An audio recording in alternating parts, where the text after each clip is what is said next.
Morning everybody, welcome back to our channel, welcome back to our new blog. এখন বাজে সকাল 7টা। রিকন চলে গেছে 6:30টার সময় পড়তে। আর দেখো বৃষ্টি শুরু হয়ে গেছে আবার। দেখেছো আকাশে পুরো কালো মেঘ। আজকে রিকনকে স্কুল পাঠাবো না, আজকেও যাবে না, হয়তো কালকেও যাবে না। এই যে সুনীলদা এসছে, এটা ওই দিকের ওয়ার্ডের। সুনীলদা ময়লা নিতে এসেছে, আমাদের লিনুদা আসবে পরে। তো যাই হোক, সকালবেলা চা বিস্কিট দিয়ে শুরু করি। আজকে 1 আগস্ট। কিভাবে অগাস্ট মাস পড়ে গেল বুঝতেই পারছি না। আকাশের কি ঘন ঘটা, মেঘের কালো অন্ধকারে আকাশ ছেয়ে গেছে। সকাল থেকে এরকম ওয়েদার আমাদের তো ভালো লাগে যারা বাড়িতে থাকি, কিন্তু যারা বেরোয় তাদের জন্য খুব খারাপ একটা পরিস্থিতি। বৃষ্টি তো প্রচন্ড হচ্ছে। রিকন গেছে পড়তে বললাম, ওর বাবি ওকে ছেড়ে দিয়ে এসছে, আবার আনতে যাচ্ছে এখন। ওকে বললাম রেনকোটটা পরে স্কুটি করে নিয়ে চলে আসবে। সৌমিকও বেরোলো রেনকোট পরেই, একটু বাজার করে দিচ্ছে। আজকে বৃহস্পতিবার, আবার বৃহস্পতিবারের ফুল আনবে। বললো আমাকে তো বেরোতেই হবে, ফুল যখন নিয়ে আসবো তাহলে একটু বাজারটাও করে দিই তোমাকে। কারণ ওর আজকে তো ইস্ট বেঙ্গল ক্লাবের প্রতিষ্ঠা দিবস, তো সেই হিসেবে ও ক্লাবে যাবে, সে আসবে রাত্রিবেলা। আর বিকাশদা ফোন করেছিলেন, বিকাশ বাজি কালকে ফোন করেছিল দাদা, বললো তুই সকালবেলা চলে আয়। কারণ এই অনেক অনুষ্ঠান থাকে যেগুলো, এরা সিনিয়র প্লেয়ার তো এদের দ্বারা হয়। এই যে সৌমিক বেরোলো, এই যাচ্ছে, ও স্কুটি এর নিচে রেখেছে। যাই হোক, যাক, আমার মোবাইলটা ভিজে যাবে। গোপাল অন্ধকারে বসে আছে, এই যে আমার গোপাল। এই ছেলেটা না মানে সবে শরীর খারাপ থেকে উঠেছে তো, আর এই বৃষ্টির জল মাথায় পড়েই সেই জ্বর ঠর হয়েছিল। আমার না একটা আতঙ্ক হয়ে গেছে যে সামনে পরীক্ষা, আবার ভিজে না শরীরটা খারাপ করে, এই জন্যই ভয় লাগে। যাই হোক, ও বললো, সৌমিক বললো সকালবেলা ও ভাত আলু সেদ্ধ আর ডিমের অমলেট খেয়ে বেরিয়ে যাবে। আর আমাদের কি রান্না করব দেখি, এখন বুঝতে পারছি না। রিকন যেহেতু স্কুল যাবে না, ও আসুক, ও কি বলে। চলো এখন রাখছি, পরে কথা বলছি। তো যাই হোক, এই দেখো আমার এখন স্নান টান হয়ে গেছে, রান্না বান্না সেরে। তা পুজোটা এখনও দিতে বাকি আছে, মায়া দিয়ে আসুক তারপরে পুজোটা দেব। ততক্ষণে আমি ওকে একটু পড়াতে বসালাম, কারণ এত হিউজ সিলেবাস দিয়েছে ক্লাস 9, এক একটা সাবজেক্টের 12টা 10টা 13টা করে চ্যাপ্টার, সব কমপ্লিট করতে পারবে কিনা সন্দেহ। সবে মাত্র ইউনিট 1 কমপ্লিট হয়েছে। তা যতটা এগিয়ে রাখা যায় ততটাই হোক, সত্যি কথা সম্পূর্ণ হবে কিনা মানে এখনো সন্দেহ আছে। তা সেই জন্য যতটা পারছি আমি ওর এগিয়ে রাখছি, তারপরে দেখা যাক কি হয়। এই যে এখন স্নান টান করে ওনাকে নিয়ে বসেছিলাম, এই যে শুয়ে আছে দেখো, দেখেছো? একে নিয়ে যে বসিয়েছিলাম খাতা বই নিয়ে। এখন আবার শরীরে আলস্য এসে গেছে, এবার বলছি স্নান করে তারপরে বস, শুনছে না। চল স্নান কর, আরাম লাগে না মায়ের কাছে এরকম শুতে?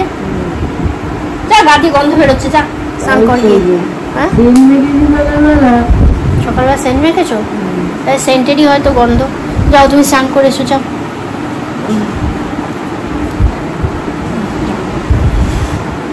দেখো কি করছো, কি করছো, কি করছো, কি করছো? বুড়ো ছেলে, গো ফুটে গেছে বুড়ো ছেলে। অত করতে হবে না, যা যা যা যা যা, শোন, অনেক আদর খেয়েছিস। আজকে রান্না থেকে ছুটি, আজকে আমরা বিরিয়ানি খাবো, আমি আর আমার ছেলে। না বাবা, আমরা দুজন আজ বিরিয়ানি খাবো। মাথায় শ্যাম্পু করেছিলি কদিন? আজকে করিস না, আজকে সারাক্ষণ বৃষ্টি হচ্ছে।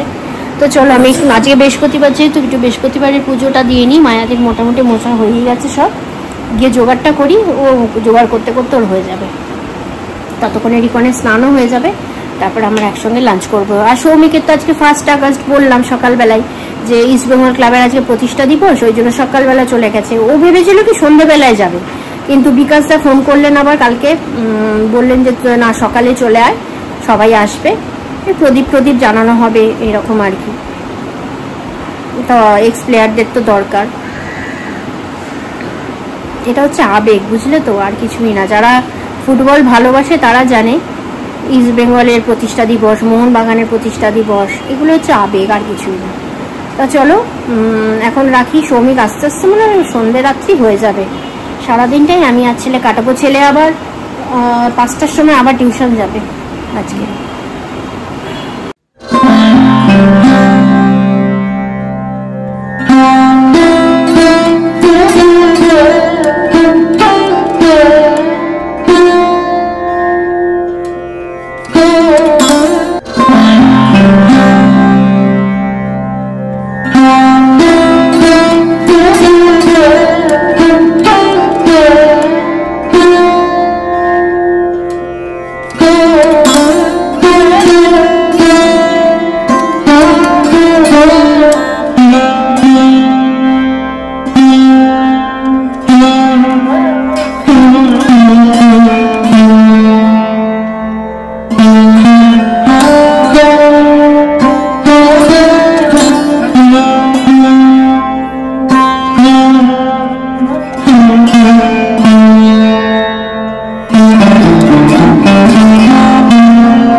বন্ধুরা এখন বাজে 2টো, আমার লাঞ্চ কমপ্লিট হয়ে গেছে। রিকন এখন লাঞ্চ করছে ডাইনিং টেবিলে বসে, আর আমি ঘরে চলে এসেছি। কনস্ট্যান্ট বৃষ্টি পড়ে যাচ্ছে এখনো অবধি, তবে সকালবেলা যেরকম ঝমঝমি হচ্ছিল এখন একটু কমেছে। কিন্তু আমি চিন্তা করছি ও পড়তে যাবে কি করে। পড়তে তো পাঠাবো, ছাতা নিয়ে যাক, সাইকেল নিয়ে গেলে না ভিজে যাবে। এটা ঠাকুরের ফল, এটা আমি 1 পিস খাবো, খেয়ে রিকনকে দিয়ে দেবো। কারণ পরশু দিনে সৌমিক ছিল না, সেদিনকে আমি পুরোটা খেয়েছি। আবার কালকে সৌমিক ছিল, আমি পরশু দিন খেয়েছি বলে আমি কালকে ওকে বকে খাইয়েছি। আমি পুরোটা খাও, সে খাবে না কিছুদিন, না তুমি খাও তুমি খাও না, আমি খেয়েছি গোটা একটা কালকে, তুমি ছিলে না বলে। তুমি আজকে খাও পুরোটা বলে বকে খাইয়েছি। আর আজকে তো সৌমিক নেই, রিকন আছে, ছেলেটা তো স্কুলে থাকে, খাইতে পারে না, ফল টলগুলো খাওয়ার টাইম হয় না, ওই জন্য ওকে আজকে খাওয়াবো। ওর সামনে আমি 1 পিস খাবো, খেয়ে বলবো তুই বাবা খেয়ে নে। আর সত্যি লেবুগুলো এত মিষ্টি আর এত রস না, খুব ভালো। ভাবছিলাম যে আরো কয়েকটা নিয়ে নিলেই ভালো হতো। আমি তো এখন ভিডিও এডিট করতে করতে একটু ঘুম আসবে, তখন একটু ঘুমাবো। তারপরে রিকন যখন যাবে আবার টিউশনে আমাকে ডাকবেন, নাহলে অন্য সময় ওর বাবি থাকলে না, ওর বাবিকে বলে বেরিয়ে চলে যায়। রাত্রিবেলা আবার একটা রান্নার ঝামেলা আছে, ডাল করব, পমফ্রেট মাছ এনেছে, ওই পমফ্রেট মাছ ভাজা করব গরম গরম, আর ভাত করব। বন্ধুরা এখন বাজে 6:30। সন্ধেবেলা আজকে চা কফি পার্টনার কে জানো? আমার ছেলে রিকন। এই যে 2টো কফি নেওয়া হয়েছে, সঙ্গে বারবান বিস্কিট, এই খাওয়া হচ্ছে আজকে। কারণ সৌমিক তো এখনো, ওকে ফোন করলাম, ও এখনো ক্লাব থেকে বেরোয়নি। ক্লাব থেকে বেরিয়ে অনুষ্ঠানটা সকালবেলা তো ক্লাব 10টেই সমস্ত প্রোগ্রামটা হয়। আর তোমার ক্ষুদিরাম অনুশীলন কেন্দ্র যেটা আছে ওখানে হবে মেন প্রোগ্রামটা। সন্ধেবেলা যে গেস্ট আসবে সব তাদের প্রোগ্রামটা হবে অনুশীলন কেন্দ্রের ক্ষুদিরামের। তা এখন ফোন করলাম, বললো বৃষ্টিটা হচ্ছে না, ওই জন্য প্রোগ্রামটা একটু পিছিয়ে পড়েছে। আনলাম ঠিক আছে, ধীরে সুস্থে আসো, কোনো অসুবিধা নেই। জিজ্ঞাসা করে নিলাম যে রাত্রিরে কি খাবে, আমি তাও জিজ্ঞাসা করলাম রাত্রিরে কি একটু লুচি, গরম গরম লুচি আর ছোলার ডাল করবো বৃষ্টি বাদলের দিন। কারণ খিচুড়ি খাবে না, আমি জানি, ছেলেও খাবে না, ও খাবে না, পছন্দ করে না। তা বললো রাত্রে অম্বল ঢম্বল করে যাবে। কথাটা ঠিকই বলেছে, অম্বল ঢম্বল করে যাবে রাত্রে, ওইসব করো না, ভাত করো না। এবার ঘরের ভাত না খেতে পারলে না ছটপট করে। আনলাম ঠিক আছে, তাহলে আমি ভাত, ডাল আর তোমার করবো পমফ্রেট মাছ ভাজা করব। বললাম না পমফ্রেট মাছ এনে দিয়েছে অনেকটাই, পমফ্রেট মাছ ভাজা করব গরম গরম। ওর মনে আসছে দেরি হবে, যাই হোক এক ভাজা করে রেখে দেবো, আর এই যখন আসবে আর একটা গরম ভাজা দিয়ে দেবো, তাহলেই হয়ে যাবে। আর সন্ধ্যেবেলা আর ব্লগ করতে এখন পারবো না আমি বলছি, কারণ সন্ধ্যেবেলা ও একটু বসে তো, জানোই তো একটু পড়তে বসে, আমি কথা বললে না অসুবিধা হয়, ওই জন্য দরকার নেই। আজকে টিউশন ছিল, এত বৃষ্টি পড়ছে, ম্যাম ফোন করেছে, ম্যাম ফোন করে বলছে সিঞ্জনকে বৌদি পাঠাবেন না, ওর তো এই সবে শরীর খারাপ থেকে উঠলো, প্রচুর জল ফল জমে আছে, সারাদিন তো বৃষ্টি হয়েছে, জল জমবে না, বললো সিঞ্জনকে পাঠাবেন না, সামনে পরীক্ষা, যদি শরীর খারাপ হয়। ও নিজে বলে যে মায়ের মতন মা আমি আমার প্রবলেমটা না আমি ম্যামকে বলতে পারি, মানে এতটাই আর কি ভরসার যোগ্য এই ম্যামেরা। আমি তো রিকনকে বলি তুমি খুব লাকি যে তুমি এরকম মানে গৃহশিক্ষক পেয়েছো, সবাই এরকম টিচার পায় না। অবশ্য ওর দিক থেকেও সেই জিনিসটা আসে, ওই যে আমি ম্যামদের জিজ্ঞাসা করি সিঞ্জন কিছু করছে নাকি, দুষ্টুমি করছে করছে, বলছে সিঞ্জনের নামে কোনো রিপোর্ট দেওয়ার নেই আপনাকে, আমি কি দেবো, এইরকম আর কি। খুব খুব ভালোবাসে মানে ওকে, রিকনকে। তো চলো বন্ধুরা, আমি ভিডিওটা আর কন্টিনিউ করতে পারবো না, এখানেই রাখছি। তোমরা সবাই খুব খুব খুব ভালো থেকো, সাবধানে থেকো, সুস্থ থেকো, আর আমার ব্লগগুলো দেখো, পারলে একটা লাইক আর কমেন্ট করে দিও। টাটা।